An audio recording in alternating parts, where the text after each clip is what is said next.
Hey guys, and welcome to my Rome 2 Total War information. This is the second information video that I'll be doing about the factions coming up with the brand new Rome Total War 2 developed by the Creative Assembly.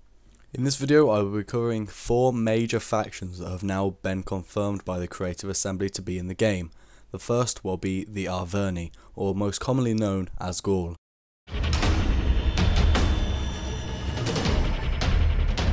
Arverni, or commonly known as Gaul, are one of the most fierce Middle European tribes in the whole of the land. Playing as any other faction, they'll have to face you in battle. The Arverni are a strong warlike people, strong and fierce, with their chieftains and kings having to prove themselves through conflict alone. Only the best warriors and oath-sworn warriors will be deployed into the battlefield to face their foes, with menacing tactics and using full advantage of their charge. The Arverni are one of the most fierce opponents, even to the likes of a Roman legion. Although they may not be heavily armoured, these are still by far one of the best options to go for if you're looking for a challenge, but has substantial power to deal damage even to the mighty power of the likes of Rome. The Arverni do not have a special unit type, instead they use brute force and infantry power to overcome any opponent. With their warriors being specially trained and oath-sworn to their cause, these fierce barbarian warriors are one of the most deadly in the battlefield. As a tribe, the Arverni are very wealthy. They benefit from all types of things, mainly their skilled craftsmanship. This gains them respect with other local tribes. Their expertise in goldworking really helps to contribute to the economy. If you choose the Arverni, you will be respected in the European tribes. However, which way will you go? Will you go to Britannia and try and take and unite the tribes under one king? All this power awaits, and yet you could use it to attack the formidable power of Rome. Will you stand in the Rome's way and stop their power from growing? Belief, dignity and power is the Arverni's way. Will you make the best of it?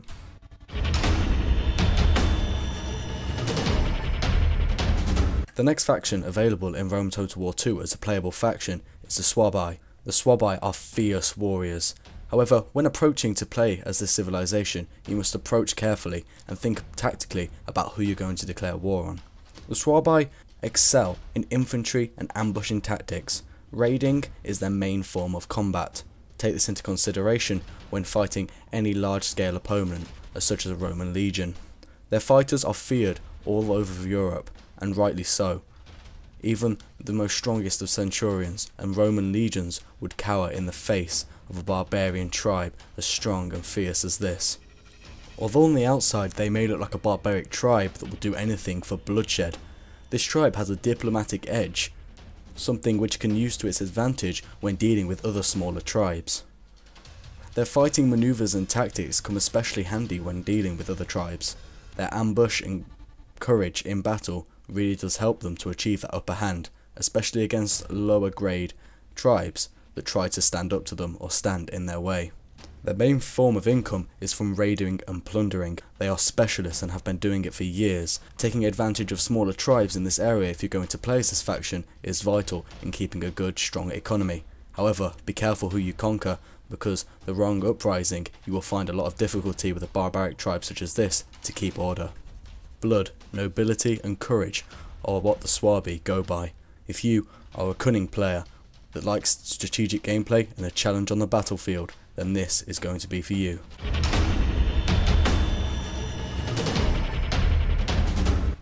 The next playable faction in Rome Total War 2 to be confirmed by the Creative Assembly is Parthia. Parthia are famed for their cavalry force and cavalry might. Use this to your advantage when in battle. With their iron and bronze scaled armour, their cavalry is one of the most feared and best cavalry forces in the ancient world.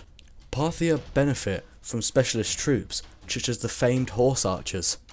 Horse archers will be extremely useful against running down tribes and other Eastern Asian provinces. However, do not forget their lack of infantry force. When it comes to infantry, they mainly rely upon mercenaries from Persian and Iranian hillmen to come and fight for them. Mainly consisting of skirmish units, their infantry force is nothing special. Always bear that in mind when coming into combat with someone like the power of Rome. Parthian infantry and cavalry benefit massively from defensive bonuses. However, do not rely upon them for attack after attack, as your men will fall short of any other they are facing. Parthia's economy is mainly based upon agricultural land.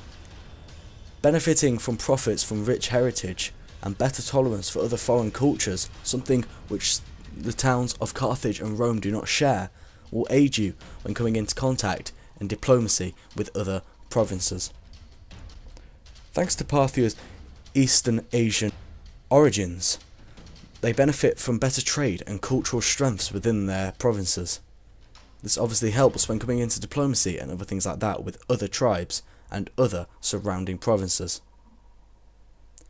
With tolerance, justice and profit as their slogan, you will have to use all three to achieve a stable empire of which to build the foundations of the future.